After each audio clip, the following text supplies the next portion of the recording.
మనం ఒకసారి గతం కూడా గుర్తు చేసుకోవాలి. 2014లో రాష్ట్ర విభజన జరిగింది. కట్టుబట్టలతో మెడబట్టి మన బయటికి గెంటేశారు. ఎక్కడి నుంచి పరిపాలించాలో తెలియని పరిస్థితి. కానీ మన సిబిఎన్ గారికి సంక్షోభాలు కొత్త కాదు. నాయకులు కొంతమంది ఉంటారు, ఆ కోవలోని వారే శ్రీ పవన్ సార్ వీళ్ళంతా. అలాగే మరొకరు కేంద్ర భారీ పరిశ్రమలు ఉక్కు శాఖల సహాయ మంత్రి వర్యులు శ్రీ భూపతి. ప్రధానమంత్రి గారు పూర్వం సన్యాసాశ్రమంలో ఉన్నప్పుడు ఆయనకి అనికేత్ అనే పేరు పెట్టారు. అనికేత్ అంటే అర్థం పరమశివుడు, ఇల్లు లేనివాడని.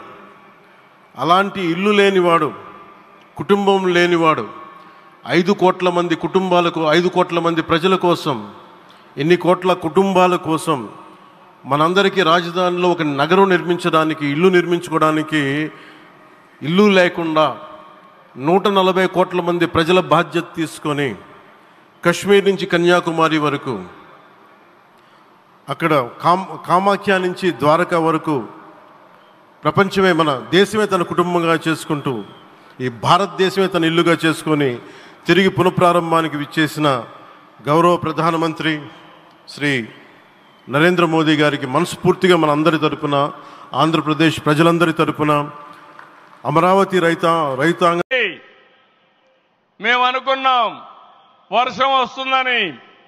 కానీ మోడీ గారు వస్తున్నారంటే వర్షం కూడా రాకుండా దేవతలు మొత్తం ఆశీర్వదించారంటే అది ఈ యొక్క అమరావతి యొక్క ఒక నమ్మకం కానీ ఒక పవర్ అని చెప్పి నేను మీకు తెలియజేస్తున్నాం. ఉగ్రవాదాన్ని అణిచివేయడానికి ప్రధాన మోడీ గారికి కేంద్ర ప్రభుత్వం తీసుకునే ప్రతి చర్యకు మేము అండగా ఉంటామని ప్రతిజ్ఞ చేస్తున్నాం.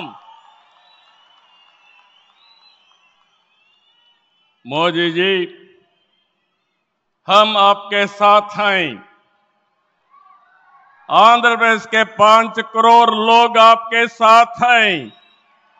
पूरा देश आपके साथ हैं. ఒకసారి గట్టిగా చెప్పండి, వందే మాతరం, వందే మాతరం, వందే వందే వందే. भारत माता की, भारत माता की, भारत माता की.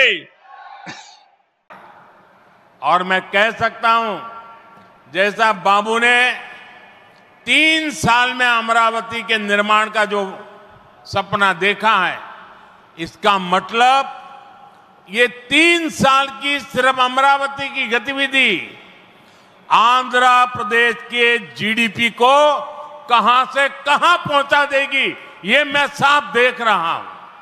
मैं आंध्र प्रदेश की जनता को, यहां जो मेरे सहयोगी बैठे हैं, सभी को फिर आश्वस्त करता हूं, आंध्र प्रदेश की प्रगति के लिए आप मुझे हमेशा अपने साथ कंधे से कंधा मिलाकर चलते हुए देखेंगे.